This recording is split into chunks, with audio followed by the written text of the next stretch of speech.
Hello and welcome to पीवाईक्यूपेडिया।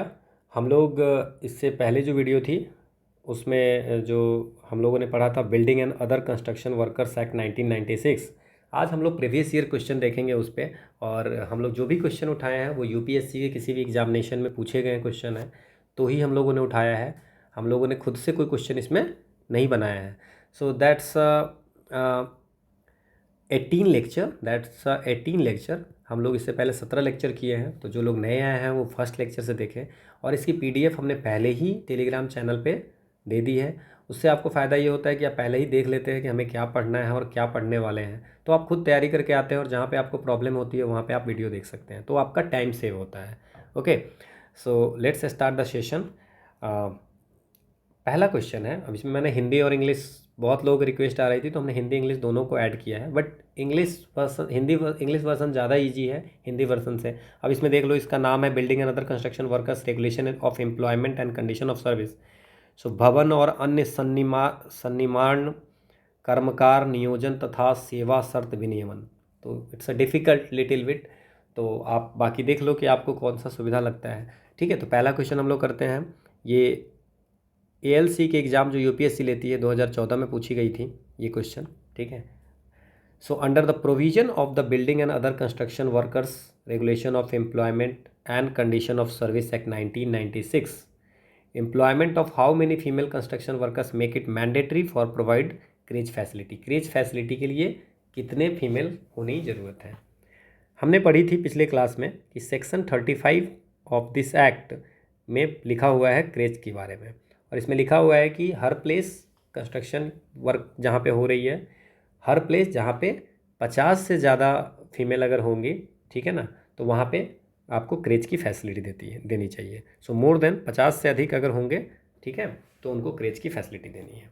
ठीक है, अगला क्वेश्चन है, ये आपको एक्सप्लानेशन है। अगला क्वेश्चन है कि विच one of the following is not a statutory provision. अब स्टैट्यूटरी प्रोविजन क्या होता है कि स्टैट्यूटरी प्रोविजन की वो जो एक्ट में लिखा हुआ है उसको स्टैट्यूटरी बोलते हैं। नॉट स्टैट्यूटरी प्रोविजन मतलब जो एक्ट में नहीं लिखा हुआ। तो इसमें से कौन ऐसा है जो एक्ट में जिसके बारे में नहीं दिया हुआ है।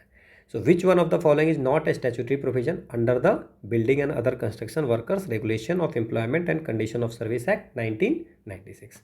देखिए, अब इसमें क्या है, ड्रिंकिंग वाटर। तो मैं आपको बता दूं कि सेक्शन 32 में लिखा हुआ है कि sufficient supply of drinking water होनी चाहिए वर्कर्स के लिए। तो सेक्शन 32 में लिखा हुआ है, तो ये तो स्टैट्यूटरी प्रोविज़न हो गई। इसके बाद आपको सेक्शन 33 में ये भी लिखा हुआ है कि लैट्रिन से urinals, sufficient latrines and urinals होने चाहिए, तो ये भी सही है। इसके बाद सेक्शन 34 में ये भी लिखा हुआ है कि जो वर्क साइट है या उसके नज़दीक में आपको फ्री में आपको टेम्प्रोरी एकोमोडेशन की व्यवस्था होनी चाहिए, और वहाँ पे कुकिंग, खाना बनाने की अलग जगह, नहाने के लिए अलग जगह, ये भी होनी चाहिए। तो ये भी तीनों दिया हुआ है, लेकिन rest room and lunch room के बारे में नहीं दिया हुआ है, ठीक है ना, एक्ट में। ठीक है, तो आंसर क्या हो जाएगा, डी।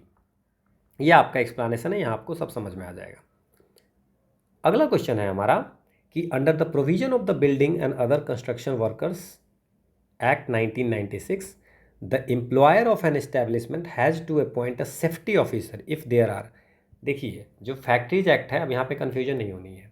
तो फैक्ट्री एक्ट में हम लोगों ने पढ़ा था कि सेफ्टी ऑफिसर जो होते थे वो 1000 या उससे ज़्यादा किसी इस्टेब्लिशमेंट में होते थे।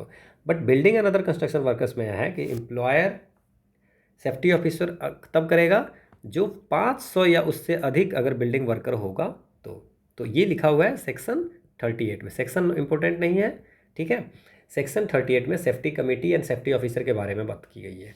तो उसमें बात की गई है कि हर इस्टेब्लिशमेंट जहाँ पे 500 या उससे अधिक लोग वर्कर्स, बिल्डिंग वर्कर्स होंगे, एम्प्लॉयड होंगे, वहाँ पे एक सेफ्टी कमेटी बनानी है जिसमें एम्प्लॉयर के साथ भी साइड से लोग रहेंगे और बिल्डिंग वर्कर के भी रहेंगे, और दोनों का बराबर हो सकता है। वर्कर वाले ज़्यादा हो सकते हैं, लेकिन ऐसा कभी नहीं होना चाहिए कि एम्प्लॉयर वाले के साइड के लोग ज़्यादा होंगे, फिर तो मोनोपोली हो जाएगी। इसके बाद इसमें यह भी है कि employer shall also appoint a safety officer, है ना। तो ये 500 से या उससे अधिक में, और फैक्ट्री एक्ट में 1000 या एक उससे अधिक में, तो ये याद आपको रखना है, ठीक है। ये आपकी एक्सप्लेनेशन में सब कुछ लिखी हुई है। अगला क्वेश्चन है, under the provision of the building and other construction workers regulation of employment and Condition of Service Act 1996. A building workers who has been registered as a beneficiary can contribute to the fund created under the act till he attain the age of. हमने कहा था कि section 16 में लिखा हुआ है कि contribution of building workers, है ना। तो ये जब तक इसकी 60 वर्ष नहीं हो जाए, हमने कहा था 18 से ज़्यादा और 60 से कम, तो 60 वर्ष नहीं हो जाए तब तक ये पेमेंट कर सकता है। So till he attain the age of 60, ठीक है। तो ये है, हमने पढ़ा था और ये एक्सप्लेनेशन में और ज़्यादा अच्छी तरह से लिखी हुई है। अगला क्वेश्चन है, ओके अगेन ये जो 2017 में जो पेपर हुई थी वहाँ पे भी एक क्वेश्चन पूछे थे, रिपीट किए थे कि under the building and other construction workers act 1996 what is the minimum number of female building workers ordinary to be employed so that an employer is bound to provide a case. थोड़ा सा क्या कहते हैं, language change कर दिया है, but question वही है कि ऑर्डिनरली अगर मान लेते हैं कि फीमेल, कितने मिनिमम नंबर फीमेल होंगे तो क्रेज की फैसिलिटी, तो सेक्शन 35 में लिखा हुआ है कि 50 या उससे अधिक होनी चाहिए, ठीक है, तो क्रेज की फैसिलिटी मिलेगी। क्लियर।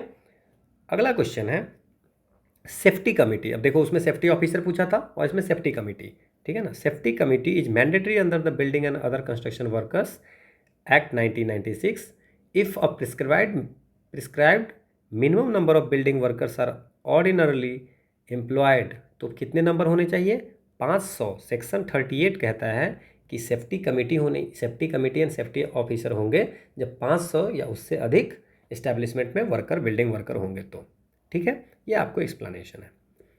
अगला क्वेश्चन ये है, ये अच्छी क्वेश्चन है कि which of the following is are included in the definition of building और अदर कंस्ट्रक्शन वर्क। बिल्डिंग और अदर कंस्ट्रक्शन वर्क के डिफिनीशन में कौन सा इंक्लूडेड है और कौन सा नहीं है under the building and other construction workers, ठीक है। अब इसमें है कंस्ट्रक्शन एंड अल्टरेशन। तो हमने पढ़ा था सेक्शन 2D, यहाँ पे हम लोगों ने डिफिनीशन पढ़ा था, ठीक है। सेक्शन 2 में डिफिनीशन होते हैं, हर एक्ट में सेक्शन 2 में डिफिनीशन होते हैं, ठीक है।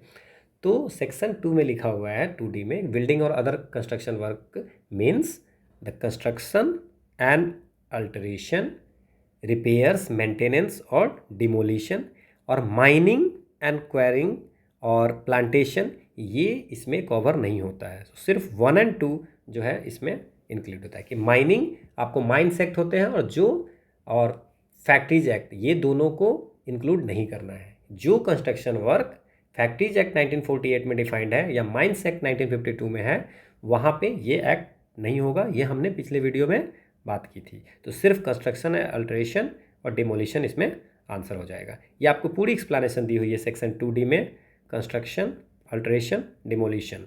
लेकिन ठीक है, does not include any building और other construction work to which the provision of the, जहाँ पे factories act 1948 and mines act apply होगा वहाँ पे ये इसकी प्रोविजन नहीं अप्लाई होंगे, ठीक है। अगला क्वेश्चन है under the building and other construction workers act 1996 who among the following is appointed as an ex officio members to the state building and other construction workers advisory committee. अब state work advisory committee में जो state government है वो appoint किसको करते हैं, chief inspector को, ठीक है। तो चीफ इंस्पेक्टर को, ये सेक्शन 4 में लिखी हुई है। सेक्शन 4 में स्टेट एडवाइजरी कमेटी के बारे में है, और मैं आपको ये बता रहा हूँ कि चीफ इंस्पेक्टर को अपॉइंट करते हैं स्टेट गवर्नमेंट, और डायरेक्टर जनरल को अपॉइंट करते हैं सेंट्रल। ये एक्ट में हमने देखी थी, है ना, सेंट्रल गवर्नमेंट। तो अब क्या है कि हमें कौन सा बनाना है, state building and other construction workers advisory committee, मतलब स्टेट एडवाइजरी कमेटी। तो वहाँ पे चीफ इंस्पेक्टर जो होते हैं वो होते हैं एक्स ऑफिशियो मेंबर, ठीक है। अगर यहाँ पे स्टेट नहीं होकर सेंट्रल, है ना, central building and other construction worker advisory committee होता तो यहाँ पे आंसर हो जाता डायरेक्टर जनरल। क्लियर। ये आपको पूरी एक्सप्लेनेशन में दी हुई है। तो हो सकता है अगले साल आपको सेंट्रल पूछ दे, सेंट्रल एडवाइजरी कमेटी का। अगला क्वेश्चन है under the building and other construction workers act 1996 in order to be eligible for registration as a beneficiary of the building and other construction workers welfare fund, a worker must have been engaged in building and other construction work during the preceding 12 month।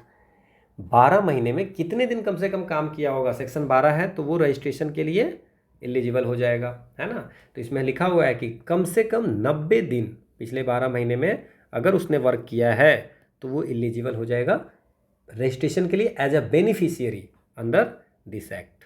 ठीक है, board के पास जा करके वो application दे सकता है, तो कम से कम 90 दिन। ये आपका एक्सप्लेनेशन है। अगला क्वेश्चन है, ये रूल्स में लिखी हुई है कि under the rules of the building and other construction workers act 1996। अब ये एक्ट बनी थी। अब एक्ट में था कि कितना वजन फीमेल उठा सकती है अपने माथे पे। ठीक है, तो वो सर पे कितना उठा सकती है वजन, उसका रूल्स बनाएगी अप्रोप्रिएट गवर्नमेंट। तो फिर बनाई गई रूल, है ना। सो कोई भी एक्ट को चलाने के लिए बनाई जाती है रूल भी, है ना। So what is the maximum weight which an adult women is permitted to carry over it. सर पे एक वीमेन 30 केजी से ज़्यादा नहीं उठा सकती है, ऐसा लिखा हुआ है। लेकिन आप देखते होंगे उससे ज़्यादा लोग उठाते हैं, है ना। So under the rules of building and other construction workers जो मैक्सिमम वेट है वो है 30 केजी। ओके, ये आपको एक्सप्लेनेशन है। Okay, so this is all about the question on previous year question on building and other construction worker act 1996। सो हम लोगों ने अभी तक 18 लेक्चर कंप्लीट किए हैं। 5-6 लेक्चर बैक्स टू मैक्स अब बचे होंगे, 4-5 लेक्चर, जिसमें हम लोग 1-2 एक्ट जो ESIC एक्ट बचे हुए हैं, EPFO एक्ट है और कोड ऑन वेजेस बिल है, और एक मिसलेनियस करेंगे जिसमें थोड़ा सा पेमेंट ऑफ बोनस एक्ट के बारे में कुछ पॉइंट पढ़ लेंगे। एक स्टैंडिंग ऑर्डर का है कुछ, तो वो हम लोग कर लेंगे। और भी अगर थोड़े बहुत कोई एक्ट हैं जिसमें से एक आध क्वेश्चन कभी कभी आए हुए हैं तो वो भी हम लोग करेंगे। और कुछ लेबर वेलफेयर की कुछ थ्योरीज हैं वो भी हम लोग कर लेंगे। तो 4 से 5-6 क्लास में we are going to complete this industrial relation and labour laws. और मैक्सिमम चांसेज ये हैं कि क्वेश्चन इतने से आ जाएंगे, इससे बाहर की जाने की नहीं होगी। बट आपको एक्सप्लेनेशन भी देखना पड़ेगा, एक्सप्लेनेशन को भी समझना पड़ेगा, क्योंकि ऐसा हो सकता है कि आपको डायरेक्ट सेम क्वेश्चन पूछ दे, बट इसकी गारंटी नहीं है। बट एक्सप्लेनेशन अगर आप करके जाते हो तो मैक्सिमम चांसेज हैं कि आपके क्वेश्चन हो जाएंगे। ठीक है, सो आपकी PDF यहाँ पे पहले ही अपलोड कर दी गई है, तो आप PDF देख सकते हैं, उसको प्रिंट आउट कर सकते हैं for revision purpose. So thanks for watching.